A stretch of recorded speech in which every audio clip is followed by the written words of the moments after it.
Do you have a moment so that we may discuss our Lord and Savior Minarchy? No, seriously, I'm just kidding. Hi, my name's Rick Robinson. I am the general manager of KLRNradio.com. We are probably the largest independent podcast network that you've never heard of. We have a little bit of everything, and by that, what I mean to tell you is we have news, pop culture, special events, conspiratainment, true crime, mental health shows, drama productions, and pretty much everything in between. So if you're looking for a new podcast home to grab a little bit of everything that you love all in one place, come check us out. You can find us on X under @KLRNradio. You can find us on our Rumble and our YouTube channels under the same names.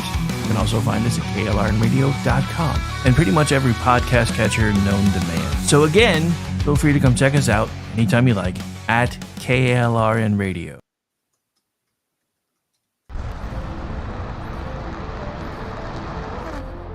Are you ready to reach for the stars? Tune in to The Lost Wanderer, the #1 monthly podcast on good pods in astronomy. Join our host, Jeff, as he takes you on an interstellar adventure to explore the mysteries of space and the wonders of science. From rocket launches and distant galaxies to the latest discoveries in astronomy, each episode is a thrilling ride through the cosmos. Don't just gaze at the stars, come explore the universe with us. Follow The Lost Wanderer wherever you get your podcasts, and let's discover the stars together.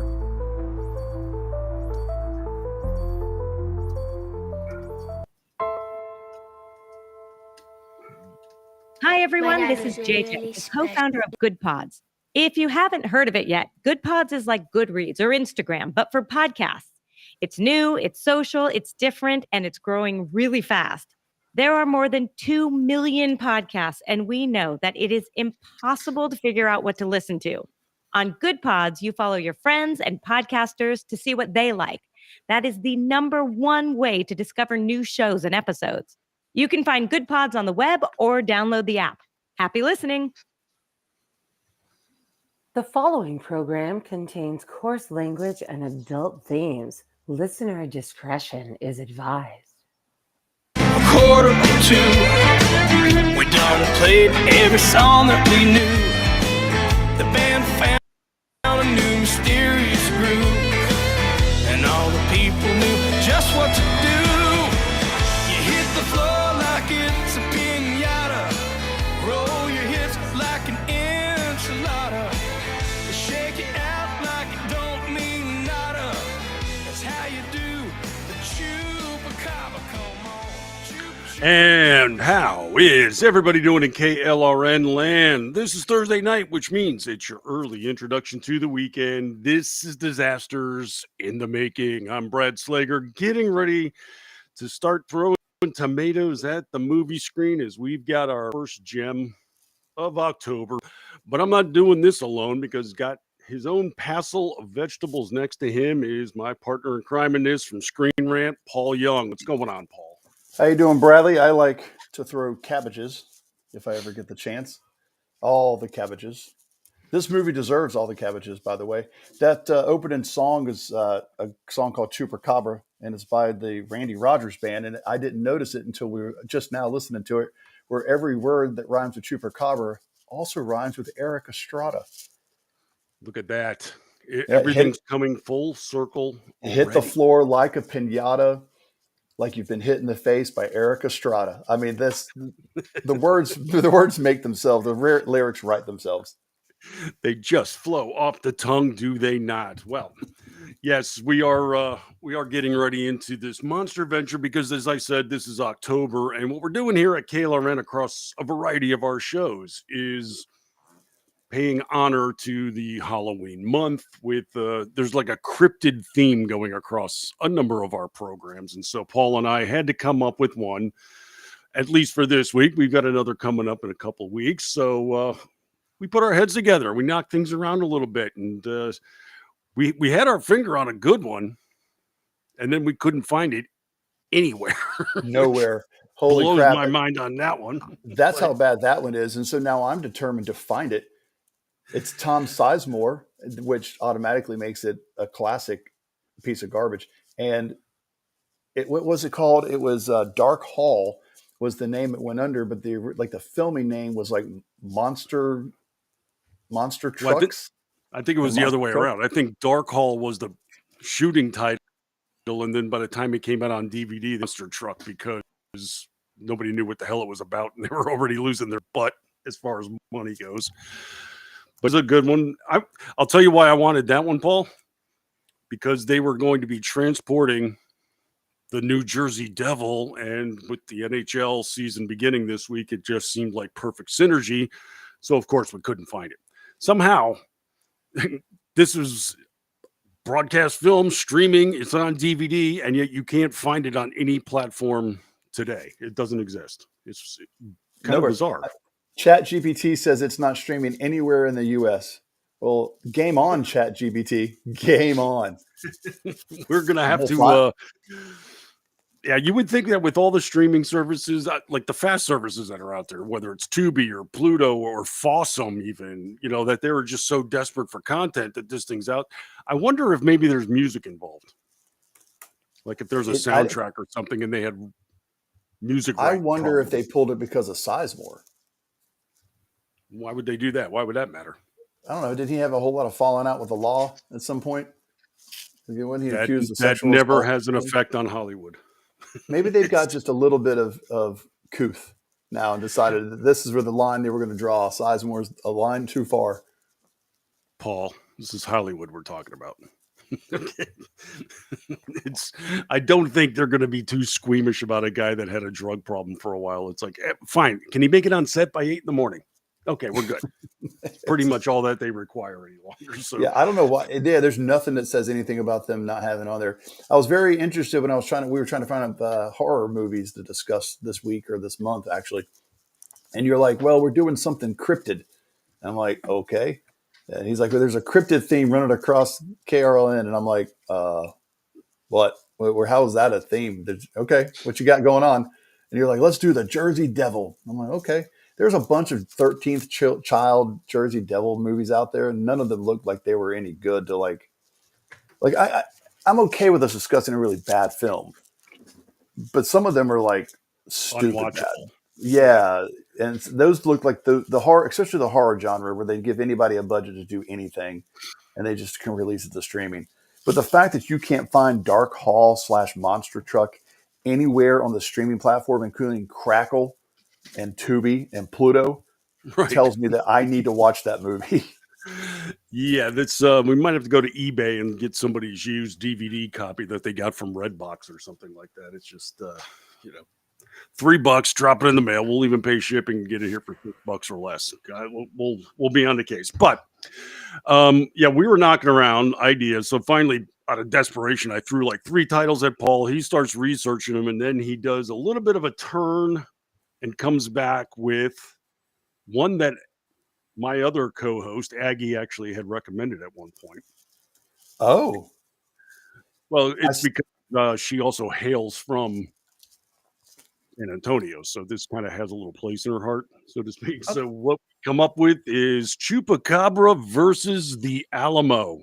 Mm-hmm. You sent me a Chupacabra link, and you're like, here, pick from one of these 3. And it's I'm looking them up. And I'm like, Chupacabra. And at the bottom, the Chupacabra you sent me didn't look interesting at all. But at the bottom, I see Eric Estrada's glorious face on a poster, and it says Chupacabra versus the Alamo. I didn't click any further. That was as far as I went. And this is a true story. At like 1:30 or 2 o'clock in the morning, I texted you back and went, found the movie. And that was that was it. Like, here, this is what we're going to be watching. This is the one. And then if you go to Tubi, this is available on Tubi. If you go on Tubi and type in Chupacabra, there are a lot of Chupacabra movies of this nature. One of them has the Chupacabras versus an entire SEAL team. I'd be curious to go back and look, because I think Navy SEALs have been versus every horror trope known to man. I know they've been versus zombies. I've watched the Navy SEALs versus zombies. I've seen that one. Chupacabras is out there. I think there's one versus vampires. I wonder if there's one versus gillmen. If there was like a bunch of mermen, gillmen, that feels like it's very on brand for a Navy SEAL fight. Uh-huh. I did. Yeah, that's now that you mentioned it, that's like a subgenre. It didn't even occur to me, but yeah, the seals always seem to be in battle with some kind of nefarious force, and they got a pretty good winning record too. I got to say. So They usually come on top, unless it stars Charlie Sheen and Michael Bean. Fine, and then there's a problem. well, we've got something similar because technically we could say this is Chips versus a Chupacabra. He is looking kind of paunch in this movie, but he is also in his 60s. I I gotta give the guy credit. He's looking pretty hale for his age, still pulling it off. And in at least half of the scenes, he's actually driving a motorcycle. Well, he's on a motorcycle. That Yeah, one but I scene mean, that did you see the scene I was telling you about? So wait till you see him on a motorcycle. oh, there were a few.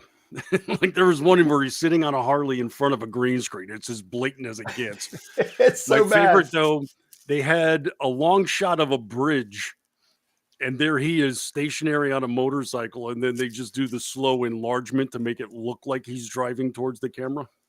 Dude, this movie had a $2 million budget. But what I didn't understand was the first 20 minutes is this kind of nonsensical green screen garbage. It's like, did he have an accident? He could no longer ride a motorcycle, but then all of a sudden he's actually driving the motorcycle. So I can only assume these were all like pickup shots that they had to do after shooting. Because, and I even thought too, maybe they may have they only filmed had him for a couple days and he couldn't get to San Antonio, but he did. He was on location for much of this shoot. So that's my guess, is that they said, you know what, we have to add some stuff. Can you go to the studio? We'll just have you sit on a bike and put it in front of the green screen, and we'll do the rest and fix it in post. That kind of crap. But it's not good. That's the thing. The dude can ride a motorcycle. Let him do it. But nope. He did it for years, and he can sing. You just didn't put him in front of a microphone this time. Well, I sent Brad a video of old Ponch singing the Celebration song from like 1983 or 1984. Yes, you did. And show Chips. I got to say, there is a limit to how much horror you can endure at one time. So let's, back off that throttle a little, Paul, can we? But, well, yes, we are going to be delving into the Mexican mythological murderous canine that is the Chupacabra. I remember back in the day when I was first hearing about it and did some research, I wasn't aware that it was strictly a dog. It was more of an amorphous creature of various types that supposedly goes out and sucks the blood out of goats. That's kind of where the legend, I think, launched from. But in this movie, they're basically dogs with glowing eyes. They're like coyotes or something. But they're not even that intimidating. I mean, the way that they're shown throughout this feature, CGI'd garbage as they are, they don't look to be more than like 10 or 12 pounds each. And yet they're supposed to be this demonically murderous creature that it's almost like velociraptors that they just attack in a group, and that's what makes them scary, I guess. The whole thing is kind of, take our word for it, this is bad stuff. One thing they didn't cheat on, though, was the blood. They were very, very big on the blood in this one.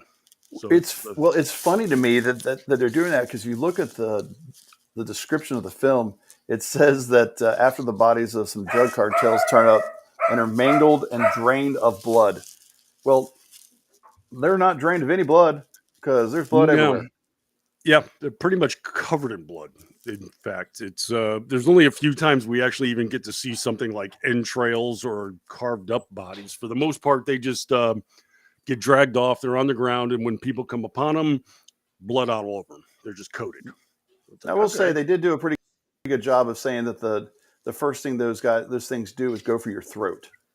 So they're not going for the ankle like a regular dog or a coyote is going for the ankles or the legs, because that's where they're at. They're not jumping, but these things jump right for the throat and bring you down. So I guess that would be scary if I got a chupacabra jumping at my throat. Well, yeah, and they managed to dispatch people pretty quickly too. That's the thing. I would think there could be a little bit more fighting going on. It's like they're kind of small. You could fend them. Nah, just three. If you get three of them on you, you're a goner. So that's it. You're done for. Well, we get our introduction to this via the Mexican cartel. The opening scene is guys in a truck pull into a very wide tunnel. The one guy in charge is yelling at the others, get over there, go do that, take it over there. So it's basically getting bags, a lot of satchels in this movie, a lot of satchel work in this one. So whoever had the duffel bag account for this film, they made out pretty well. It was probably just somebody who was going to go shop at Aldi later off the crew. Needed to bring all their bags with them. Spray paint them, make them look more BJ's or Costco, any place that requires you to bring your own bags. The cops have them. The rescuing force at the end have all kinds of them, and the cartel has them at the beginning. So they're offloading from a truck into the tunnel that has ostensibly a rail line in it. We're not even 3 minutes into this film, and I got two major problems. All right, well, one major, one minor. Here's the minor one. The lowly guy that has to carry the bag over. He's scared to go in the dark. They give him a flashlight, and he's like, I don't know. It's so dark. And he finally makes it to the rail trolley that they put the drugs on to send it, or the money maybe, send it back to Mexico. So it's long and drawn out, and he's scared, and you hear growling, and, I'm going to die, muerto. But then when he gets to the trolley and starts pushing it, there's lights all over the tunnel. It's like, wait, what the hell just happened? He was in a cavern. Yeah, somebody's using it. It's a really weird setup because they're not going to hide their drugs in the middle of a mountain, and they're certainly not going to do it where you can just drive your truck into it to be accessible. There's many moments in this film where Peter Sullivan, who wrote this film, I don't think he took any kind of research effort to do anything. Like how much, it's 2013. This movie came out in 2013. I know Google existed in 2013, so it was possible to just do a little bit of research. Even Fast Five had better drug smuggling tunnels than this movie. Well, here's the other problem. This is the major one that I just referred to. And this is a major plot point. This is a cartel tunnel. So this is how they move drugs and money from Mexico to the United States. In San Antonio, this place is not near the border. Yeah, it's way off. So Sullivan has his idea to include, he wants to include the Alamo. That's the only reason he came up with the title Chupacabras versus the Alamo, then wrote his entire script. That's all he's done. Yeah. He's done here. By the way, do you know what other movies came out in 2013? No, not offhand. Bro, it is a sci-fi epic. It spawned 6 sequels. You and I own signed scripts and bowls. Wait, Sharknado came out in 03? 2013 was the year of Sharknado. This came out at the same time as Chupacabra versus the Alamo and Raging Cajun Redneck Gators, which I might have to watch at some point. Well, I think now we understand how this thing got overshadowed under the magnificence that is Sharknado. So, okay, that's how this. And if you look at the effects, if you look at the effects in this thing, it makes sense that this all came out around the same time because let's see, 1, 2, 3, 4, 5, 6, 7, 8, 9, 10, 11. They put out 11 movies. That's one a month. So they were putting out 11 movies in the year of 2013. And yeah, it was a regular Saturday thing for them at the time because we had a few parties over here. Like I did, we had Sharknado parties all the time too. But we would have also like on Saturday afternoon, we would just have a few people over and watch whatever comes on. Ooh, it's Yeti. We got to get that one. Order a pizza. Yeah. So they were cranking these out. Sci-Fi / the Asylum knew what they were doing with this thing. They threw very small amounts of money at it, and they just reaped all sorts of ad benefits from it. And So this is just a series of that where they just had people doing stuff, then calling it a movie. Sure. And they've got, But I am going to take a little exception here, Paul. They uh-oh, did not know what they were doing. this is true. The extras I mean, in this a movie are tunnel amazing. from San Antonio to Mexico. Sorry. No. I would say if we were ranking the people who wrote these movies, Thunder Levin, old friend of the show, Thunder, he's up there because at least when he put nonsensical stuff into Sharknado, he understood what he was doing and why. I don't think Peter Sullivan understood what he was doing. Well, and this is the funny thing. This is a guy that's got like 140 screen credits. Oh, yeah. Like this guy churns out the TV scripts. He does Christmas movies for Hallmark and a host of other things. I mean, this guy's prolific. So he does know how to make a script. I don't think he knows how to research. And it might be because of time. I gotta finish this Chupacabra movie up because I got a Hallmark thing that's due in a month. So this is my guess. It's like San Antonio, sure, tunnel. We're straight to Mexico.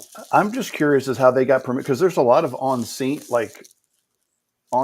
filming. I'm wondering how they got permission to film at San Antonio at the Alamo. Is that just something they let people do? Because there's actual explosives going off around a lot of it's CG, but there's some actual pyrotechnics happening at some point. How do they pull that off? Yeah, but my guess, I don't think that's the actual Alamo. That's probably like they probably found some adobe huts or something like that in New Mexico and mocked them up a little bit because I'm pretty sure they won't allow that kind of thing to go on around a historical landmark. So it's not that's my guess, especially if it's sci-fi. You know, we'll give you the afternoon because we're changing some plumbing anyway. So you got 4 hours shoot. Don't blow up anything. I guess. And there you go. But the guy goes into the tunnel now, so he's pushing the trolley of drugs forward, and then the guys at the front hear something. He starts screaming, and then they creep in, start firing their guns, and then they get picked off, fall on the ground, dragged away. Big problems. And what's going on? I'm scared. And they don't. Something has happened. Yeah. But and they've all got pistolas. Yes, got to. Well, this the part I actually like though is when the henchman, I guess the leader, gets out of his truck and he's looking. He's like, "What's the matter?" And then a head gets thrown at him and bounces off the windshield before he gets dragged off. It's like, damn. Okay, you got my attention, movie. Yeah, whoever did the special effects for it were really into the horror, bloody aspect. The best part is that this was a made-for-TV movie that aired. This aired on Sci-Fi. Oh yeah. So they went for broke at least as far as the blood goes. Gore, not so much, but hey, we got buckets of the crap, so may as well use it. Well, that disaster took place. Now we to the bedroom of Eric Estrada at 4:00 in the morning. You're welcome, ladies. He's wearing a t-shirt and shorts. There he is, stretched out, and he hears a noise, and he sees shadows, and he gets out of bed, and he grabs his gun to go see who's breaking into his house. Oh, it's his teenage daughter that he came within an inch of ventilating. And I'm sorry, in real life, he probably would have. But she comes creeping in the door with her best friend at 4:00 in the a.m. I was just out with the guys partying, Dad. What's the big deal? You're such a buzzkill. Whatevs. This is the domestic drama. The conversation. Well, yeah, and she doesn't even really truly react. He's got a gun in her face. So he's standing there with a gun pointed at the door, and she comes walking in. She's like, "Oh, geez, Dad. Put the gun down." I know. I don't think that's that. Knowing several teenage girls throughout my life, the drama would have been super high. That would have been a super high dramatic moment where everybody was screaming and she's throwing things and one cowering to the ground. There's crying involved. It would have been a whole thing. Well, he's very displeased with her because she snuck out, and I'm very bothered. My daughter was out at all hours of the night, and then he gets a phone call. Oh no, he says work. that she's way past hours past her curfew. Like Sullivan couldn't even be bothered to list a curfew. It's 3 a.m. Your curfew ended at 11. Like, it's just hours past your curfew, and we're just supposed to think it's just sometime in the middle of the night.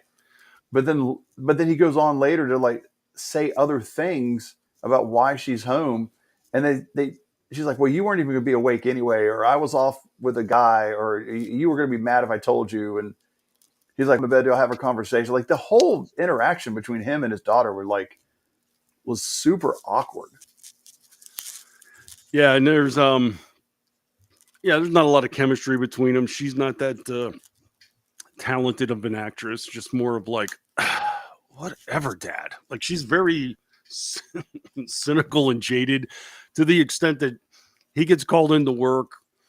She goes storming up the stairs. He's like, I got to do this. I'm a cop. And she's like, please, you're DEA. Whatever. It's like, that's still a cop. I'm pretty sure last I checked. Yeah, that's. You're not a real cop. You're a mall cop. You're like Carlos Seguin, mall cop. That's who you are. Stop it, Dad. You're just a Canadian Mountie. That doesn't even count. Canadian Mountie. I'm sorry, honey. He's DEA. This is, he's a Fed. It's pretty cool stuff. I'm sorry. But anyway, he rides around with a shotgun on the rear of his motorcycle all the time. I don't think he owns an actual car. Nope. But hey, he's in Texas, so nobody bats an eye. So he gets called out to the tunnel, and there's a bunch of other crews there, and this is when he meets his new partner. And so, movie trope that it is, he has to treat her like a complete ass. Well, we got remember. Okay, so this is an important part of the setup. It's Cinco de Mayo, so it's Friday. Right. It's Cinco de. Well, it's not Friday. It's the 5th. It's just the 5th of May. So it's Cinco de Mayo, and it's the 2-year anniversary of his wife dying. Did she get in a car wreck? Did they ever explain how she died? I didn't really hear that, but I also didn't care. Yeah, I didn't catch it, but it's so it was supposed to be off so they can go to the funeral or go to the grave site. But he decides he goes into work. It's like their annual thing. He goes into work, so he was supposed to have the day off for this. Yeah. The idea was he should have the day off so he could take his kids there. His kids both resent the living hell out of him. However, there's also a son involved, which we'll get into soon enough. That is worse, George Vargas. That's Jorge. Thank you. Oh, it's Texas. George. I'm going with George. I'm white. So he gets called to the tunnel. He meets his new partner, and the first thing he says to her is, "Yeah, whatever, honey. Give me some water and make it cold." Okay, so look here. Look, this is what we need to discuss. So Sullivan has established that this is Cinco de Mayo. It is the 5th of May. I went back. Eric Estrada wears a leather jacket the whole movie. Everyone has some sort of jacket on, and it's mostly leather. His chief, the chief of police or whatever, he's wearing just some sort of ratty Walmart T-shirt with a leather jacket. And I guess that's supposed to complete the ensemble and pull it all together. It's the 5th of May.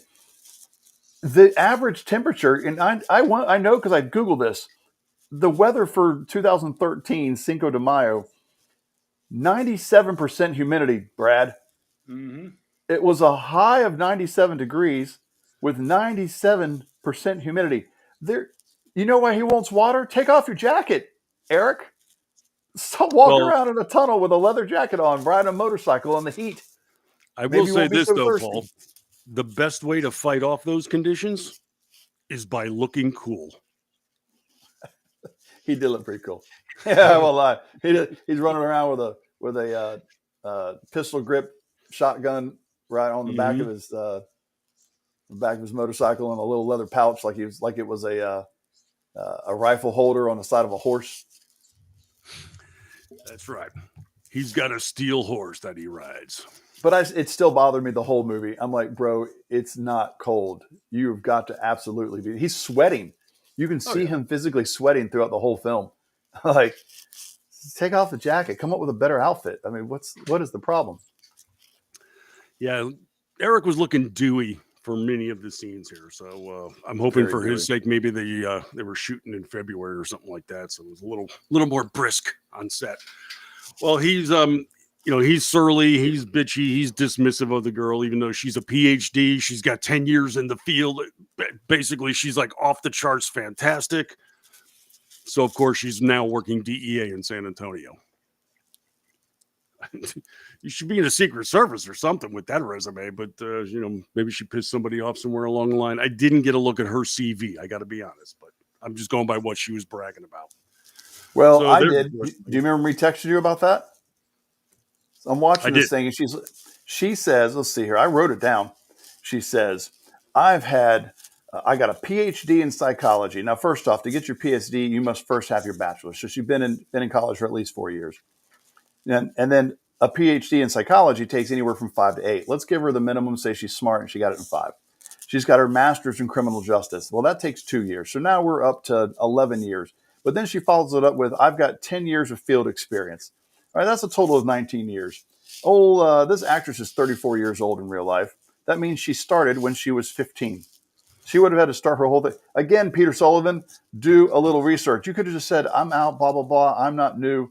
But you added in an extra 10 years of field experience that made it. You could have just said 9 years. Could have gotten away with that.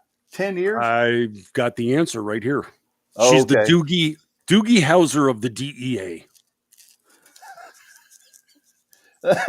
Somebody should have thrown that line in, and I would have been okay with it.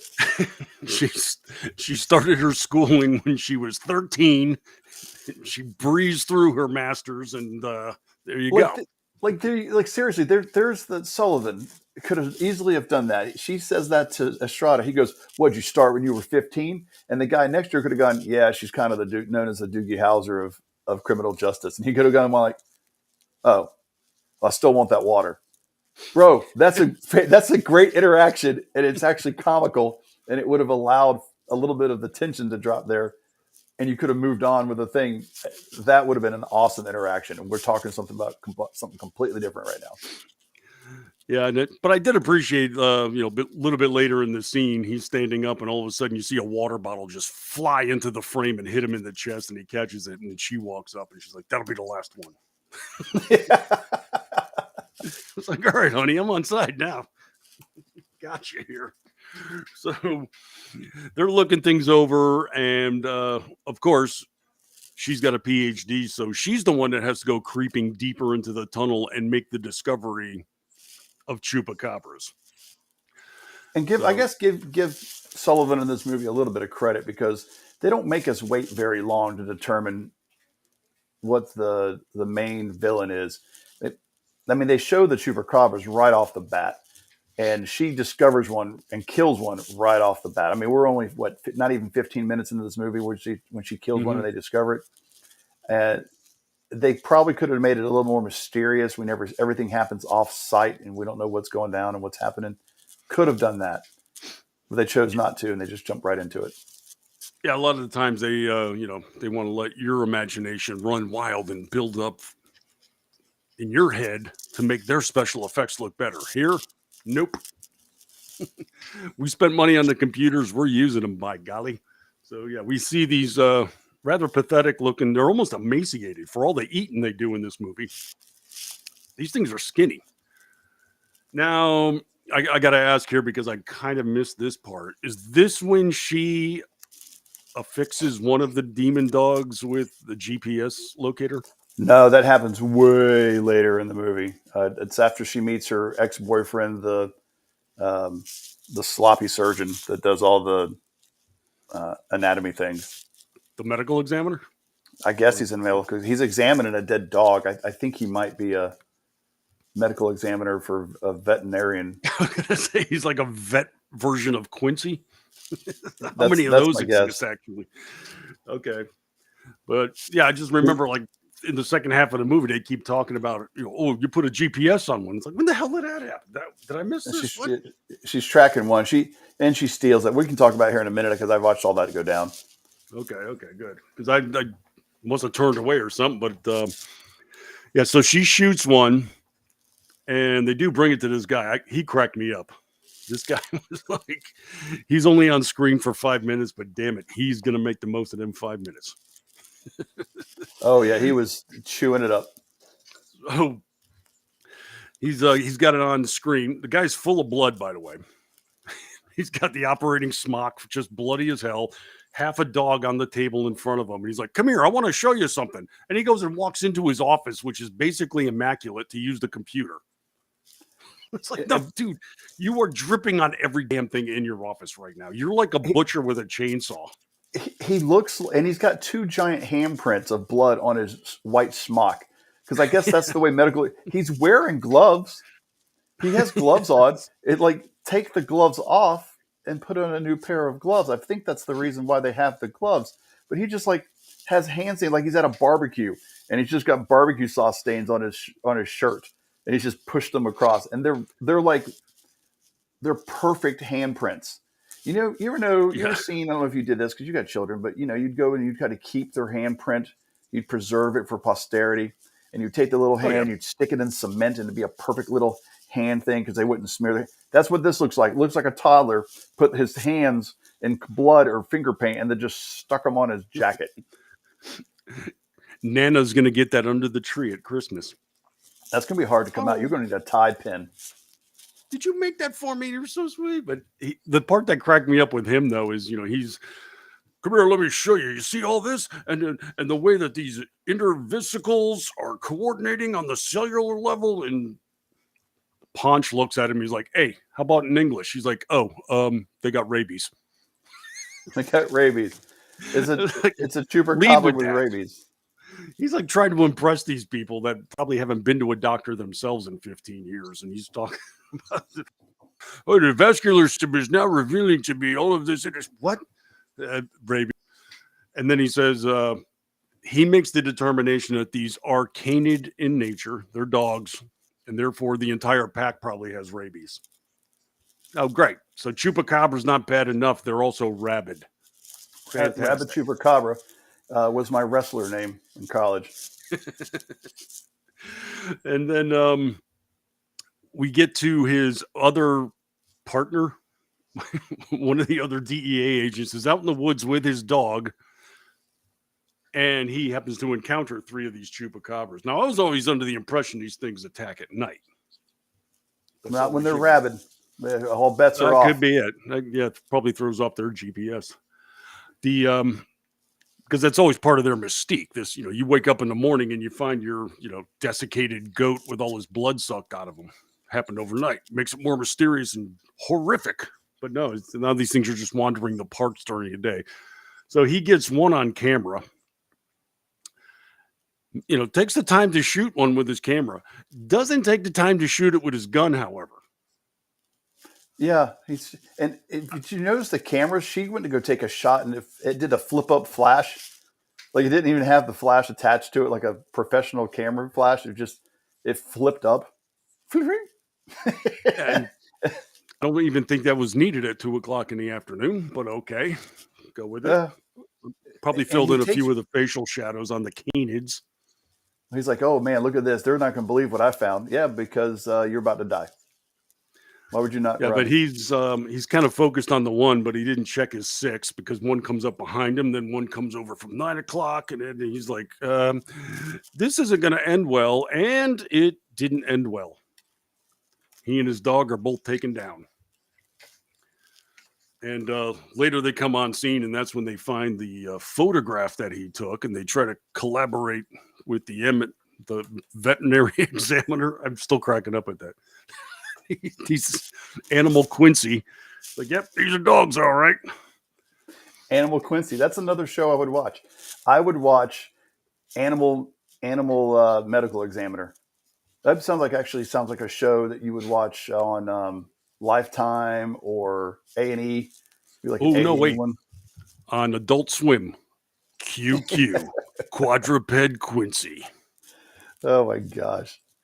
I'd watch that show. You're right, but I said earlier in the chat I'd watch DEA Doogie, little DEA agent at the age of 15, running around telling people what to do, but still has to be driven to work by his mom. First episode on QQ. This was no boating accident. He has to fight the cartel and acne.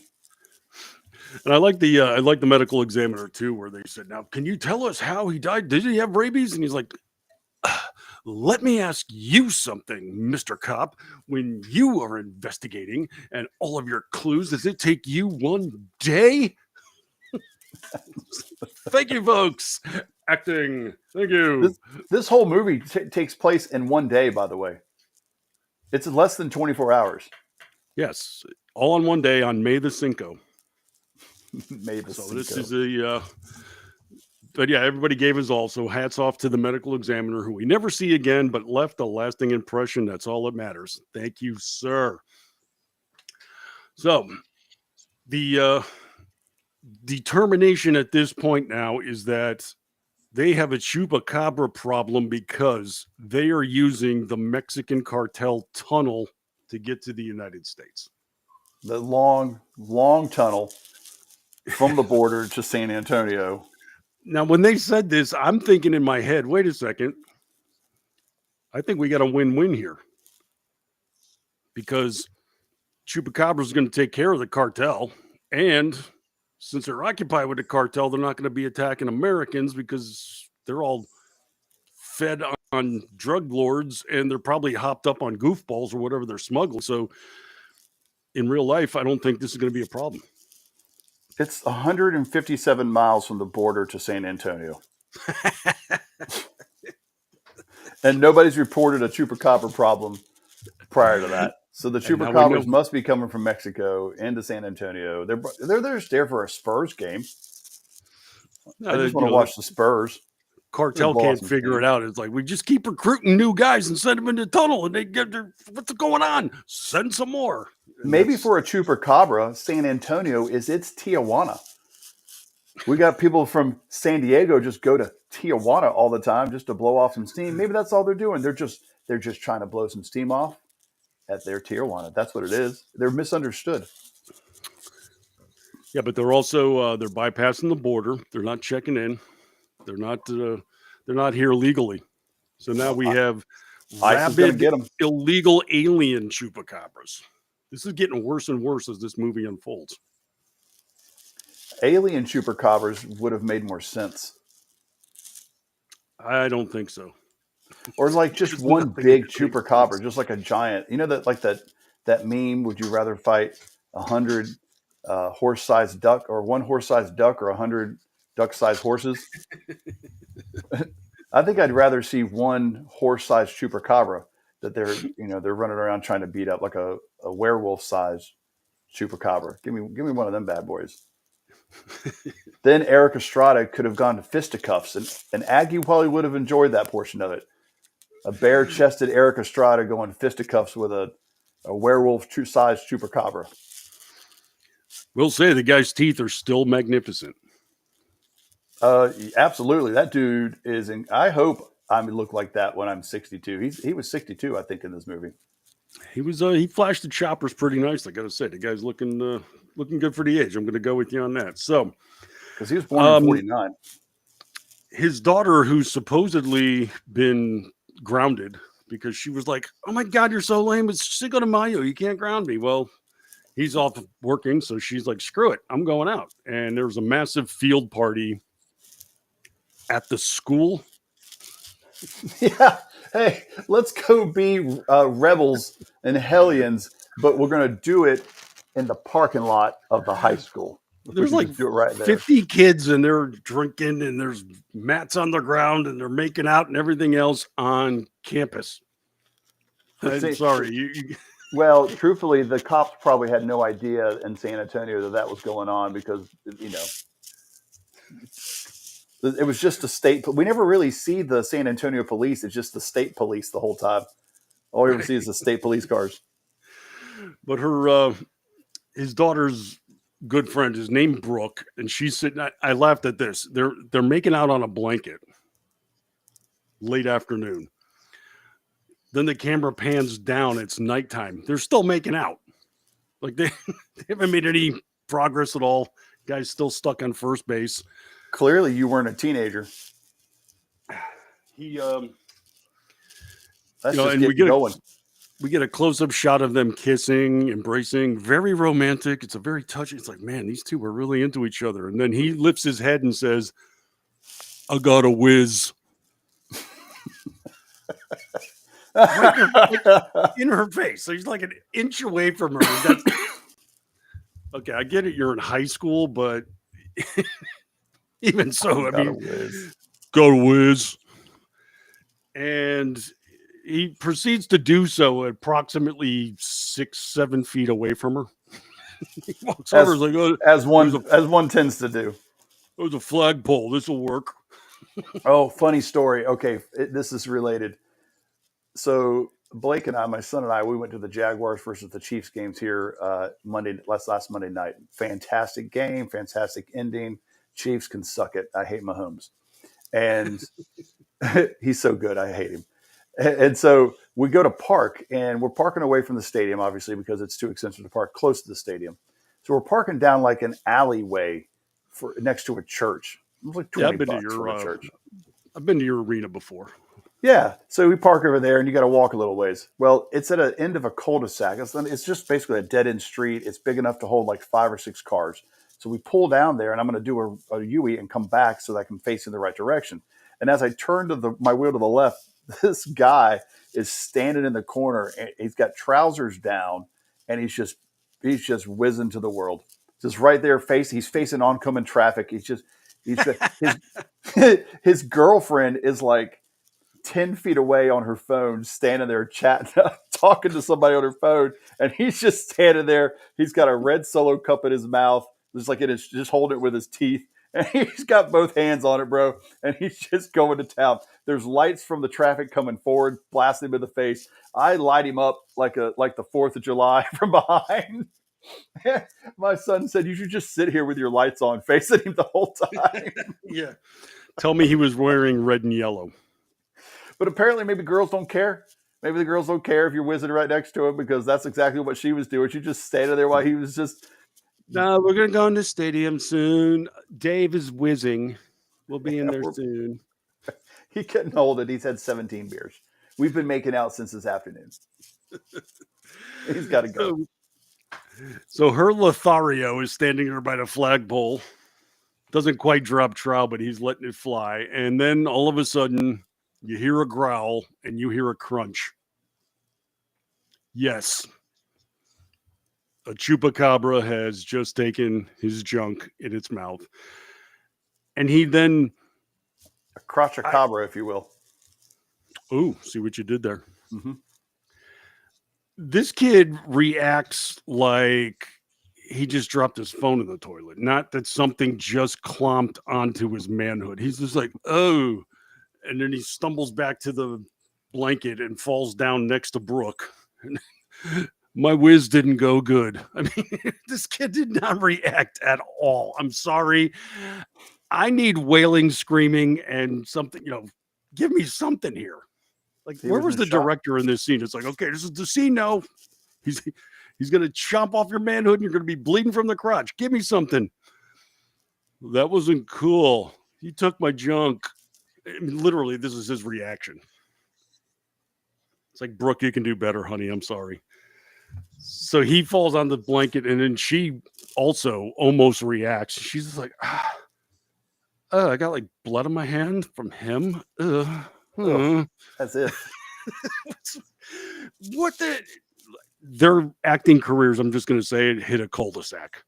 There you go. They are not doing anything after this. If this is the best reaction you have to losing your wedding tackle. The girl that plays the daughter, she's got an award. She at least delivered something. I mean, she did that kind of teenage sullen okay, but like Brooke, forget about it. This girl, she was a void. Oh, my boyfriend just had his genitalia consumed by a monster.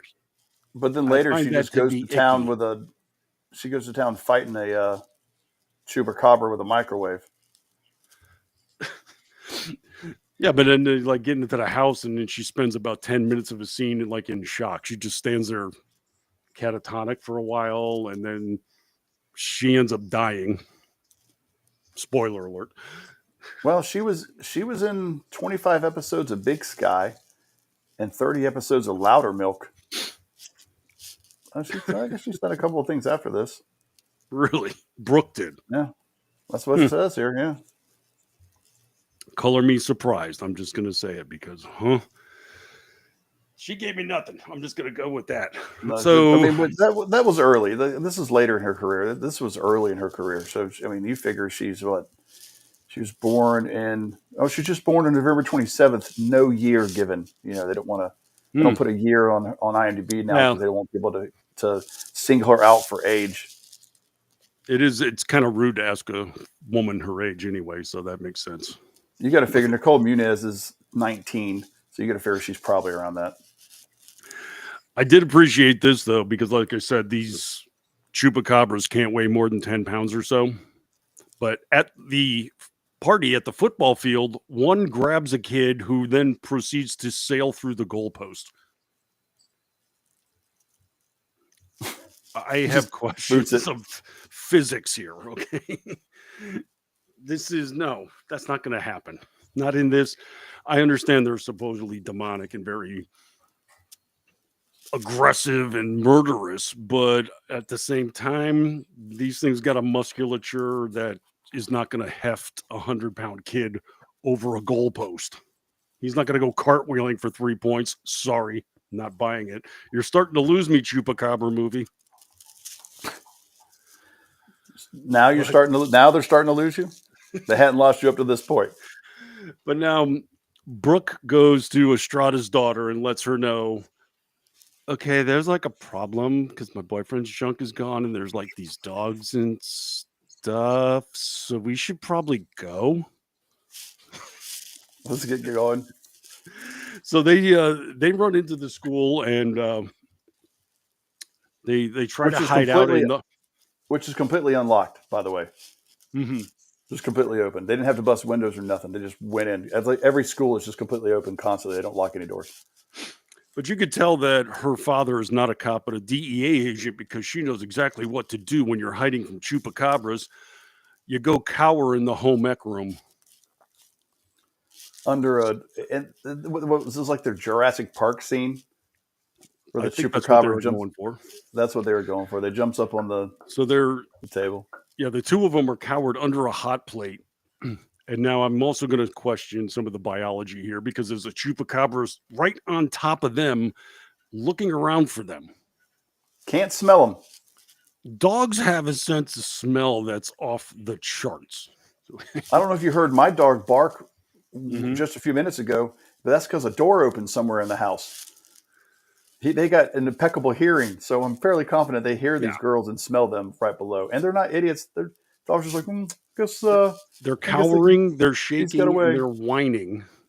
And this dog is right on top, literally on top of him, like a desk. He's on top, they're underneath. And he's like, where did they go? This kind of stumps me. My entire sensory apparatus is inoperable.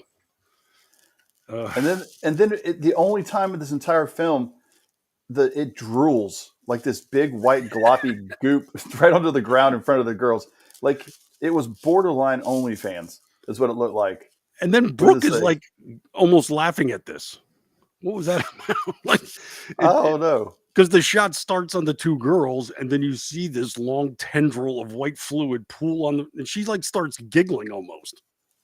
I feel like Sullivan told everybody, he said, look here guys, I need 90 minutes of film. The last 20 are going to be us blowing up the Alamo. I don't care what you do to get us there. Just here's where we're going to start, and you all figure out the rest in between, and I'll just write it down as it happens. I'm thinking maybe here he said, holy cow, that actually was a reaction. Leave it in. We finally got something out of her. It's completely inappropriate, but it's progress. We're going to keep it. So she at some point had sent a message to her dad that there's like a ton of dogs here and we're hiding at the school. So he is riding up with his new partner. They're friends now, probably because she got him water. And they stop at like a couple blocks from the school so she can get off. like, where are you going? What? And he's like, okay, I have to go to the school. It's like, you're right. It's right over there. That's where the thing is. She just hops off. She's like 2 blocks away and has to hoof it the rest of the way. He drives up to a door with his gun. I think he shot it. Like he lifts it up and points it at the lock. I just don't recall seeing actual fire from the end of it, but now he can get into the school. Well, yeah, but how did they get into the school? They didn't shoot the lock. Exactly. Like, he didn't even try to open the door first, just went in and blam, blam. And I never see, by the way, this shotgun has unlimited rounds. I have not seen him reload it this entire movie, and he fires it a lot. Never carries any shells. There's no shells. Especially in the climax. I mean, it's just oh, don't get me started on the climax and the muskets. Oh, not yet. Not yet. My God. We'll get to that. So he gets into the school. He picks one of the chupacabras off in the hallway. And then I think the chupacabra and home ec finally found them. And just as he did, pink mist. He's vaporized. Nice shot, Eric. How are you that tactical with a shotgun? Like, surgical? How are you that surgical with a shotgun? Because he's not a cop. He's DEA. That's true. That's true. This guy's a crack. With any weapon, he can take care of it. So that takes place. He rescues her, and they have to call it in now because 30 people have lost their lives, supposedly, at this party, I guess. Everybody got wiped out. The girls go back to their house now. He doesn't. He still has to work because it's Cinco de Mayo, and he's not allowed to stay home on his day off, apparently. By the way, it's Cinco de Mayo in San Antonio. There's not a single decoration up in this entire movie. No, there's no decorations, no nothing. There's hardly any residents in this city. He doesn't. They're not even like, you would think there'd be like a taco truck somewhere. There'd be some. They don't even play festive Mexican music. Nothing. There's nothing in this movie that says it's Cinco de Mayo other than the people saying that it's Cinco de Mayo.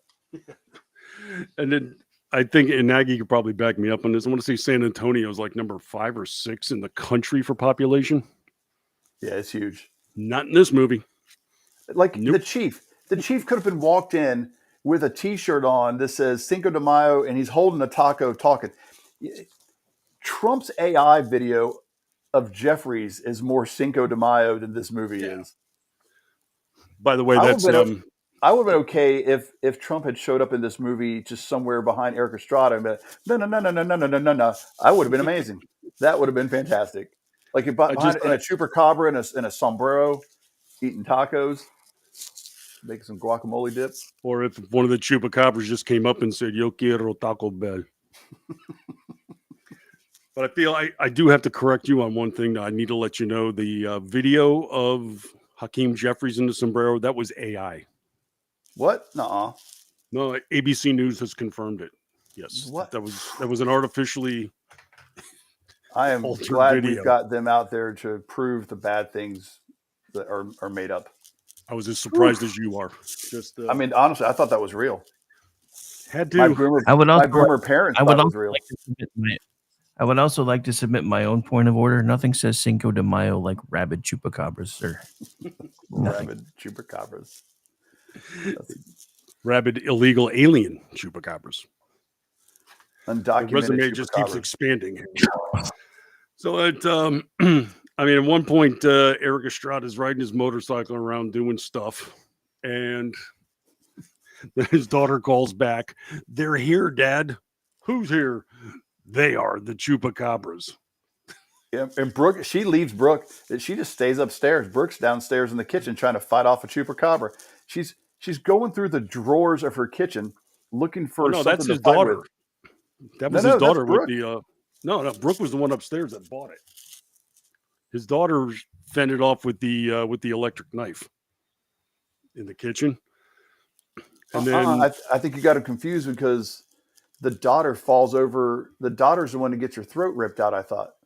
No. They go upstairs. She kills one in the kitchen with the electric knife. Thank you, Black & Decker cordless. And then she goes to meet her up there. Then a chupacabra hits the daughter and sends her over the railing right when Dad's getting there. Okay. All right. So I got him confused. And then Brooke is cowered in the hallway upstairs, and that's when the Chupacabra gets her by the neck. He can't say, and again, the blood. She like falls over, and Estrada comes over to rescue her, and it's just the pool is expanding under her like like someone left the faucet on. It's like, holy hell, nice work, guys. She's a goner, by the way. It killed Brooke. Yeah, Sienna got hurt. But you don't get something on that wound in 5 seconds, she's going to bleed out here. She's looking for a weapon in a kitchen. Behind her on the counter is a knife holder filled with knives. There's a rolling pin back there. She's digging through drawers of Tupperware and potato mashers and pulls out a fully put together turkey carving knife with no cord, but it just powers right on. Like, I've never seen a cordless electric knife that I'm aware of. And she just pulls that out and it was a scene from Sharknado. You know that scene where where Ian takes or Finn, he takes the chainsaw and just holds it in the air and the shark falls on the chainsaw. That is reminiscent of this scene where the Chupacabra comes and just sits on the knife and just and then this was the same year then. Did this movie steal it from Thunder, or did Thunder steal it from this movie? Oh, I don't know. I'd have to see when they actually released, because Sharknado was a summer release. Chupacabra, I'd like to say it was a Cinco de Mayo release, but my guess is it was sometime in October, based on the amount of Cinco de Mayo in this film. And then she catches one midair, like a little tiny Chupacabra, like a potato-sized Chupacabra, and catches it and throws it in a microwave and turns it on, and the microwave proceeds to kill the Chupacabra. I mean, almost immediately. I can't get a bag of popcorn to fully cook in 3.5 minutes. She kills a Chupacabra potato dog in under 30 seconds. Now I start to wonder if there's a Chupacabra puppy mill somewhere. They sell them at the flea market. You'll see them. It's always best to get your Chupacabras from an actual vendor breeder person where you can track their heritage. Does he have papers? Can I see his lineage? Is this legit? You're not allowed to ask for papers. That's why they're undocumented Chupacabras. That's right. They're illegal aliens, so you can't put them in the dog show. Well, then. I mean, they have papers, but they're rolling papers. Wow. All right, guys, that's the show. We'll see you guys next week. They did use the cartel tunnel, so it makes perfect sense. Well, we didn't provide a little bit of backstory at the beginning here, but there's also a son, Eric Estrada and Tommy, but they're estranged. Tommy works with a bunch of his Mexican friends in a garage, and every single one of them hates his father to death. Early scene in there was like, "Hey, what's up, Ese? What's up, Porco?" Hey, he's like, "Hey, I'm not a pig."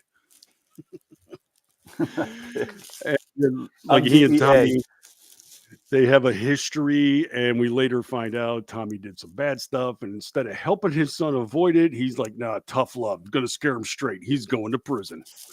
I'm gonna send him to prison as a teenager for what did he do? He stole money, or he robbed a convenience store or something. He'd fallen into the wrong group.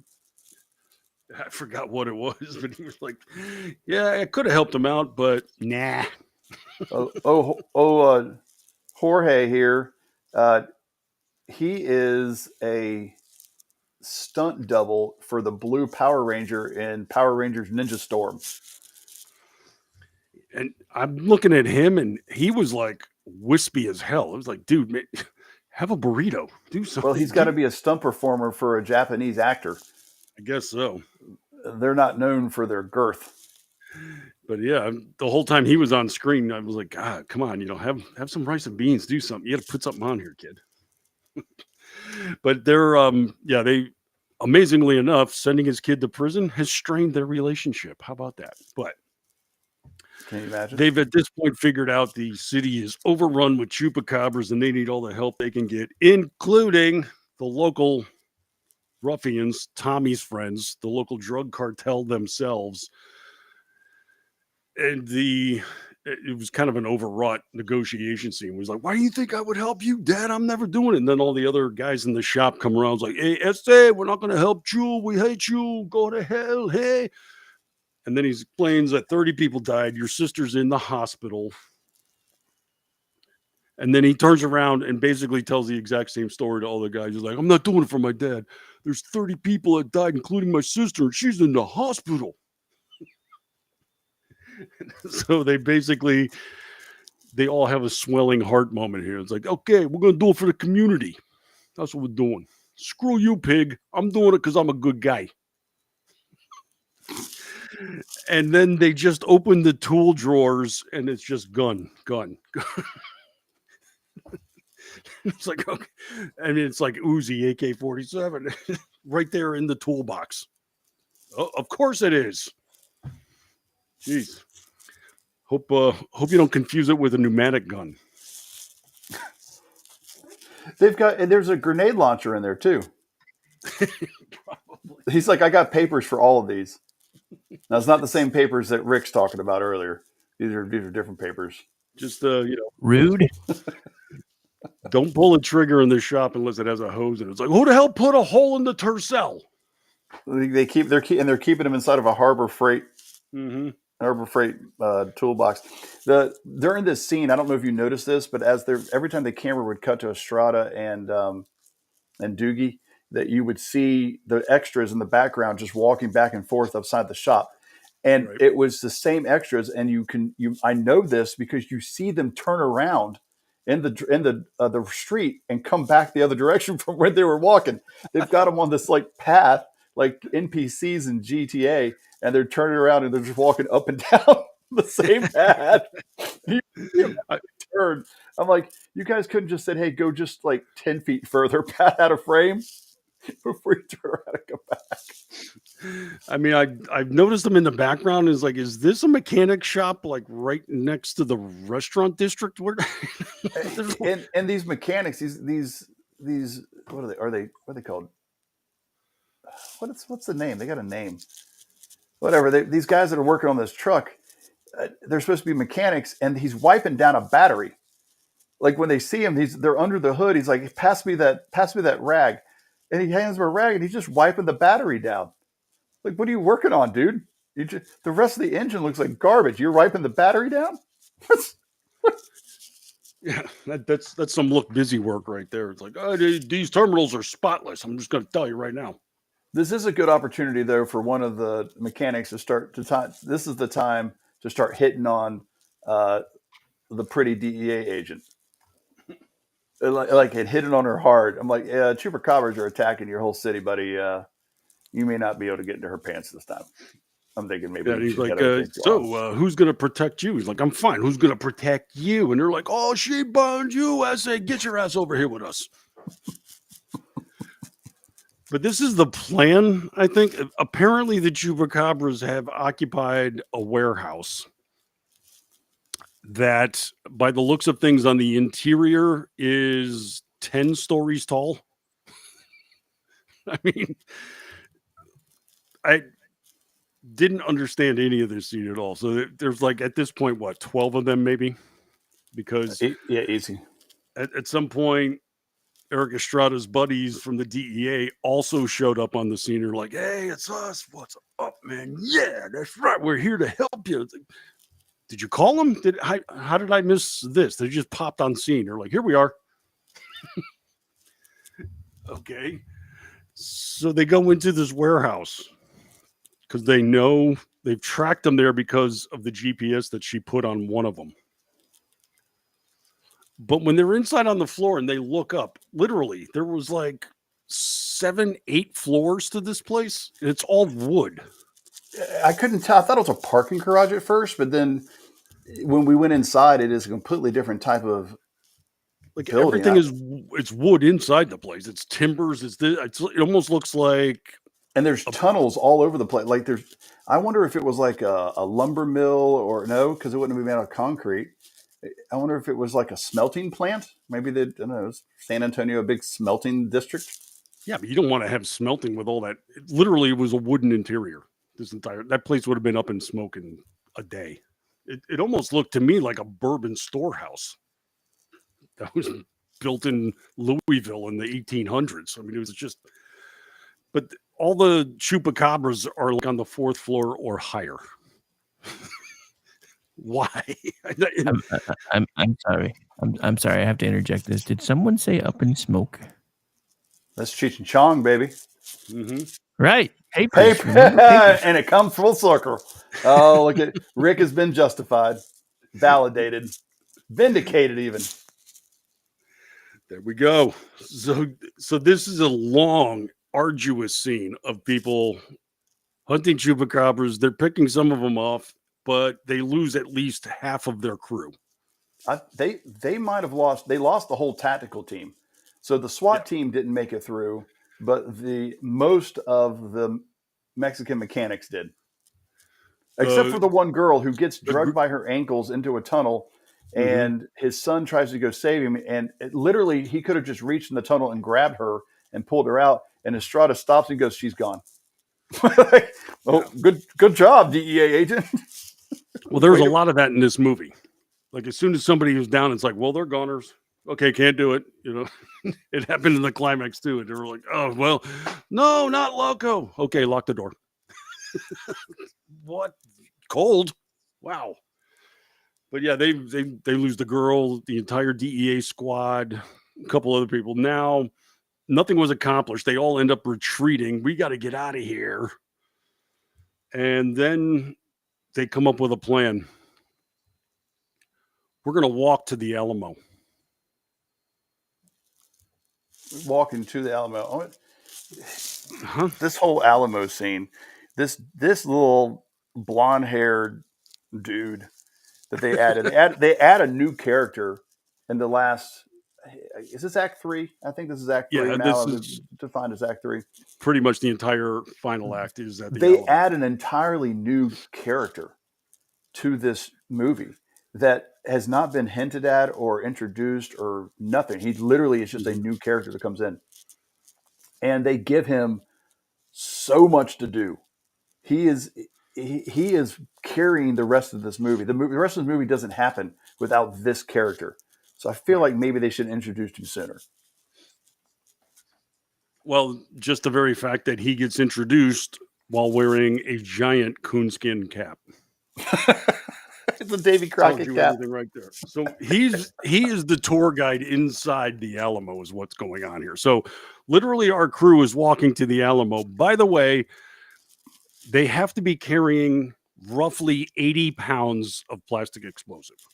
Yeah, can we discuss that just for a quick second? When they go to pull out all the guns out of the Snap-on and they're putting them into the bag and there's a grenade launcher down there, we don't see them pick up anything but handheld Uzis. And later, Jorge, whatever, he's running around throwing grenades. He's just like, he's got like a bag full of grenades, like he's walking around the video game Doom or Duke Nukem and just picking them up as he sees them. And then later he just like takes plastic explosives. He's carrying all this in the same bag and he's just sticking them. Now, plastic explosives they need a big radius. They blow up a big spot. He is sticking them about 12 feet apart. How much is he carrying? Well, it's the two of them too. Tommy and Estrada are both shoving C4 all over the place. All it does, it's like sticking gum on the bottom of a seat. It's literally made to do this. And Estrada goes, "Where'd you learn how to do all this?" What? Do all what? Stick something to the wall? Yeah. Well, no, but every one of them, this stuff had to have been prepared like months ahead of time because each pack of C4 has a tear strip on the back they rip off and a programmable keypad, and it adheres to the wall. Where did all this come from? But we gotta first get to the introduction of the Alamo because they're walking up to the place, and this is how the Chupacabras go to the Alamo. They just follow them. They just follow them there. And there's hundreds now. There's hundreds. And I guess, how are they going to gather them all into the Alamo and keep them there? That was what I didn't understand. Well, that wasn't even the plan. They were just going to the Alamo to hide, weren't they? It wasn't like, let's go to the Alamo because they'll follow us. It's like, we got to get the hell out of here. We're going to die. They're like, close the doors. Well, they don't lock. What? He says, block the doors. There is a literal metal, like one of those 7-Eleven in the hood pull cages that comes across the glass doors. Did you see it? It's sitting right there by the door. Pull that shut. Like, I don't know if a chupacabra can bite through metal. I mean, apparently he can bite through wood. There's multiple scenes where a chupacabra is eating wood like a beaver, but in a termite. They also open doors with zero problem. Well, they've got opposable chupacabra thumbs. I've seen him open a door, I think, 5 times in this movie, mostly at the Alamo, but one time with chasing the teenage daughter into the home ec room. He's just like, oh, it's a round knob. Let me just gnaw on this for a little bit. Oh, there you go. You picked the lock. Well done. Well, I know why. Because earlier in the movie, they established that chupacabras are good with tools. Ah, okay. They're evolving right before our eyes. They're good with tools in their mouth. Got it. Now I get it. Okay. Man, Brad, I had to explain it. Okay. I know. I was looking ahead, not back. That's my problem here. Sorry. Well, we first see the tour guide as he's bringing in some tourists, big hat and everything else. The guys come in there and they're like, "Hey, chupacabras are coming. You got to board us up." Now, woman behind it's not snack bar, but she's like the information desk or something. She comes out and starts lecturing. No, not inside my Alamo. Nobody gets in without my permission. Blammo. Chupacabra through the glass on top of her. She's dead. Is there? I don't know. I've never been to a national park of that nature where there was a supervisor that came out. Like she was calling the play dead, like an NFL referee. Hold on. No. This is not happening. Not in my historical landmark. This is crash dead. And frankly, I was happy about this. It's like, oh, thank God she shut up. And then the tourists get dispatched rather easily as well, except for our tour guide who now teams up with everybody. And we proceed to now go through long scenes of them shutting doors.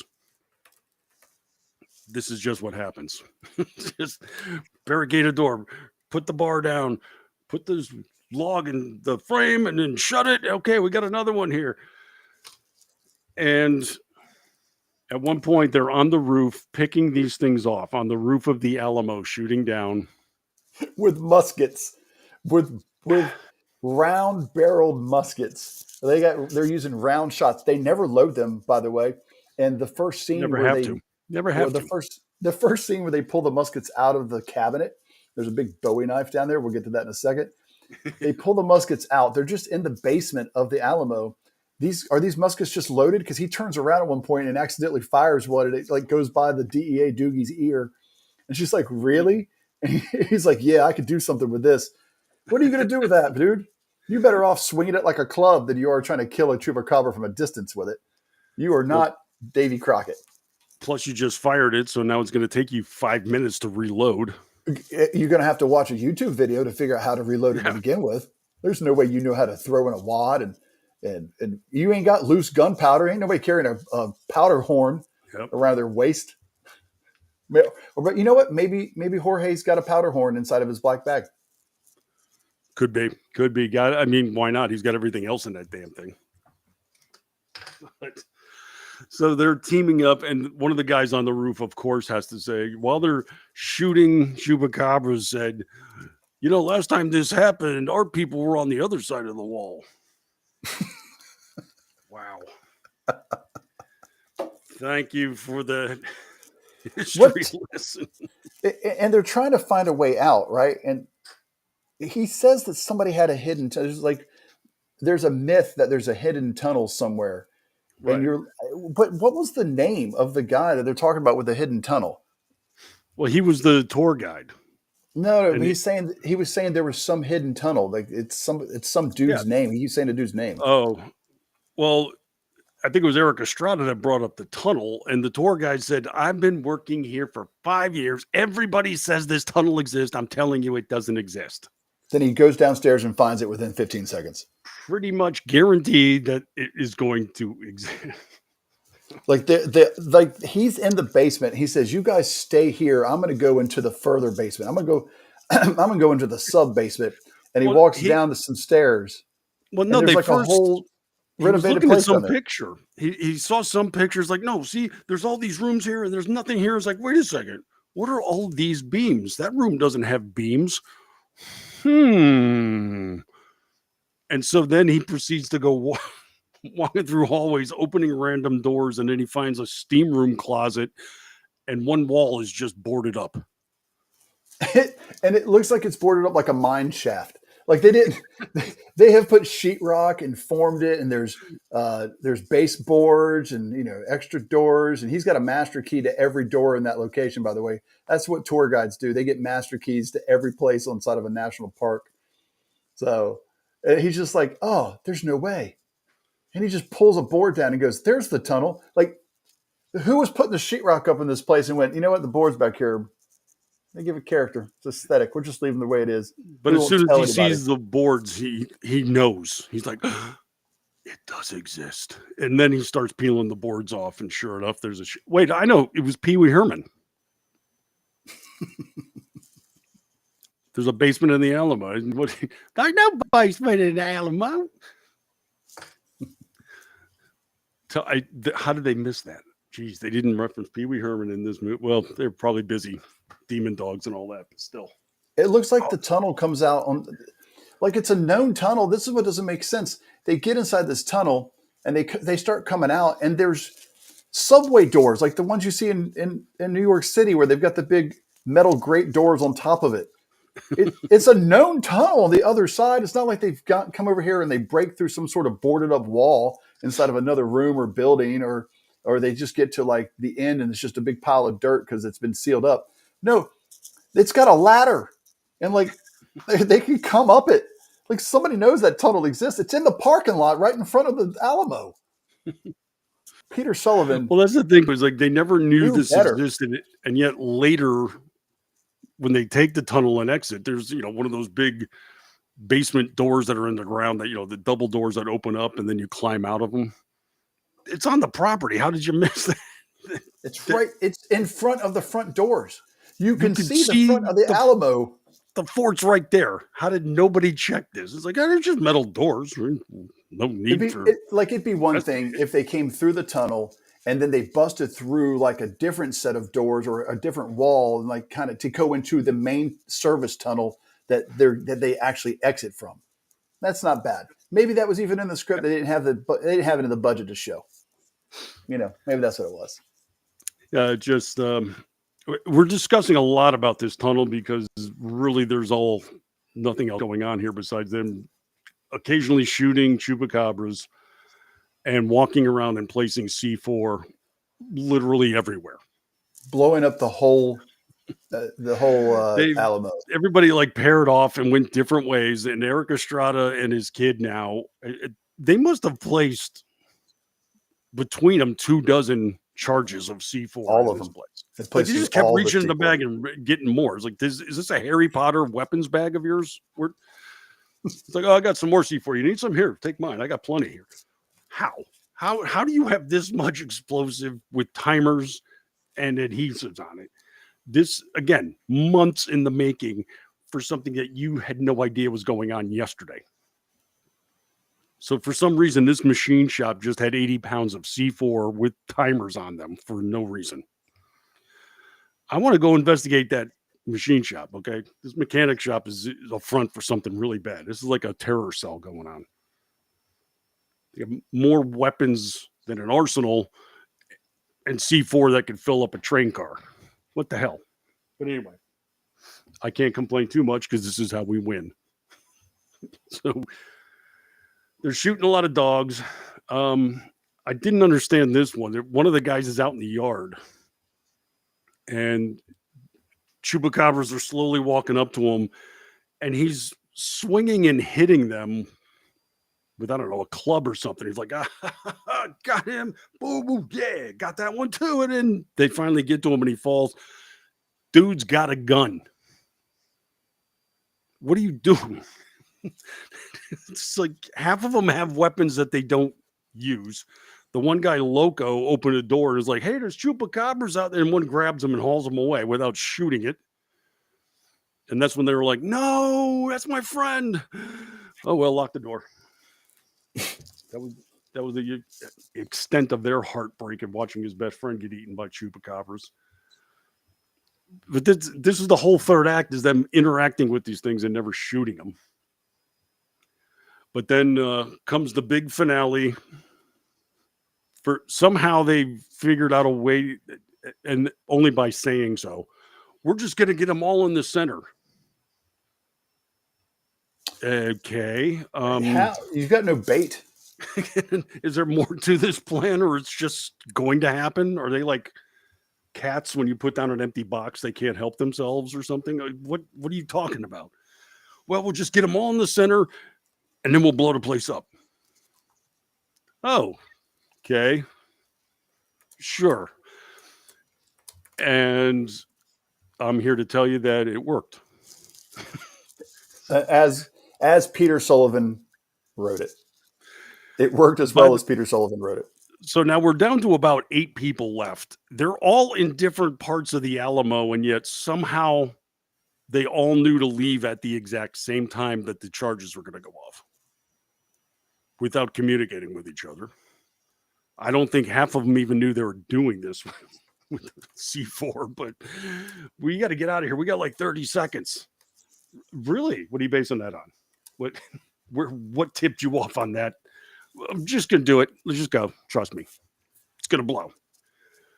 And it does. And it starts going off. We see this extended explosion scene in various parts, and you're like, wow. And his new partner even says, I hope they made it. I hope they made it. Yeah. It'd be really cool if they got out of there in time. And then 15 seconds later, Tommy and Eric Estrada show up. Hey, yeah, we made it in time.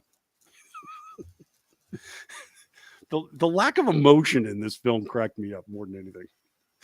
Oh, they all knew they were making a sci-fi film.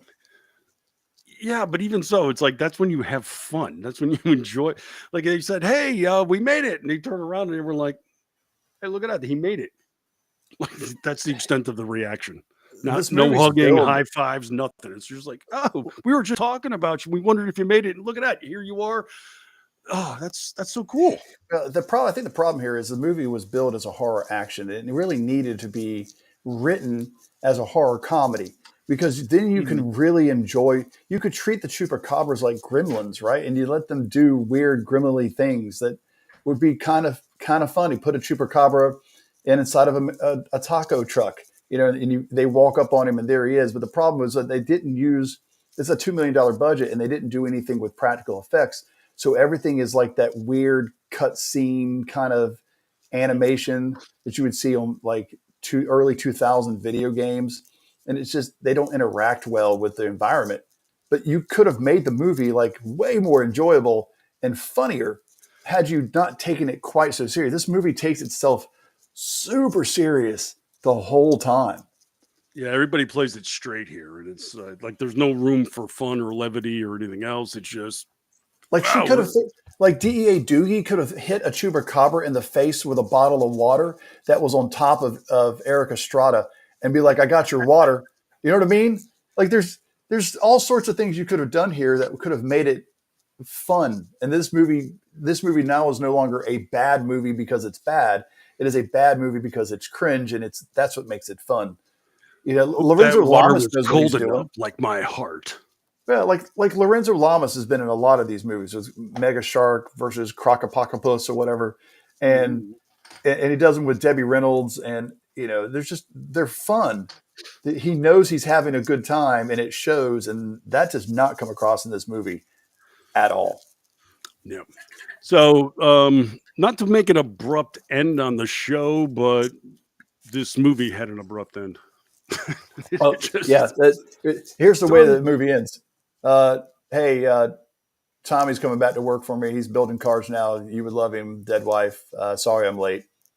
I'm going to go get in the car with this hot DEA Doogie, or we're going to drive off, and it's going to be assumed that we're going to they finally go to the cemetery and have their moment and roll credits. So he's about to go. He's taking her back to the parking lot of the high school and going to go full Chupacabra on her. So just to wrap everything up here, in Chupacabra versus the Alamo, neither wins. No, it does not. Chupacabras die, and the Alamo was destroyed. So it's a push. It's a push. And there's still, I think at the end of the movie, if you go to the end of the credits, there's Indeed. All right, Paul. So where can people? Oh, yeah, you can still find me bumping around on Zitter, making fun of Chiefs fans for losing to the Jags, and sometimes, occasionally, on TikTok. All right. As for myself, you can catch me daily over at townhall.com with my media column. I'm also on the front page of Red State Daily, and I've got a twice weekly media podcast there called Liable Sources, also right here at KLRN. Next Thursday, I'll be here with Ordy Packard, which we give you all the important and vital entertainment information on the culture shift. And Tuesday nights, here with the ever-effervescent Aggie Reekin on the Cocktail Lounge, having fun with sports and cocktails, leisure, news, you name it. We bring it to have some fun. And if you need more of me than that, let's face it, you do. If you go to Jitter, I'm at Martini Shark. All right, Paul, we're going to have to put our heads together. Cryptid feature that we have to deliver in 2 weeks from now. Oh, yeah. I'm hoping it's something Wendigo related. Right here. We'll see what we come up with. It'll be ghastly. I can promise you that much. And we'll do it right here on Disasters in the Making. He mocked